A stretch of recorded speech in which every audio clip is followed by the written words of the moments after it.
ગઈ તારીખ 22/5/2025 રોજ સરદાર ગામના કોટડા સાંગાણી તરફ સીમ તરફ જતા હરેશભાઈ સાવલિયાનું પોતાનું ખેતર આવેલું છે, જામફળની વાડી છે અને એ પોતાના વાડીમાં સૂતા હતા રાત્રિ દરમિયાન. એ દરમિયાન એમને એક સરદાર છે, મજૂર છે મનોજભાઈ, તો એ મનોજ એના છાતીમાં કુવાડી મારીને મૃત્યુ નિપજાયેલ છે. એ બાબતની એમના પુત્ર છે હરેશભાઈના, નિકુંજભાઈ સાવલિયા, એમને ફરિયાદ આપેલી અને એમાં શંકા બતાવેલી કે મજૂર હાજર નથી અને ભાગી ગયેલ છે.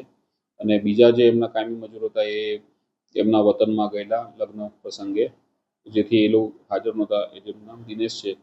તેથી આ મનોજે હત્યા કરેલાનું શક બતાવીને આ બાબતની ફરિયાદ આપેલી છે, જેથી આજીડેમ પોલીસ સ્ટેશનમાં આ બાબતે 103(1) મુજબ BNS 103(1) મુજબનો ગુનો દાખલ કરી મૃત્યુ નિપજાવવાનો ગુનો દાખલ કરીને આગળની તપાસ બી જાડેજા PI કરી રહ્યા છે. હાલ તપાસ ચાલુ છે. કોઈ પ્રાથમિક કારણ મળેલ નથી. હાલ જે શકદારની તપાસ ચાલુ છે એને પકડવાના છે પ્રગતિ. ટીમો બનાવીને મોકલવામાં આવેલ છે.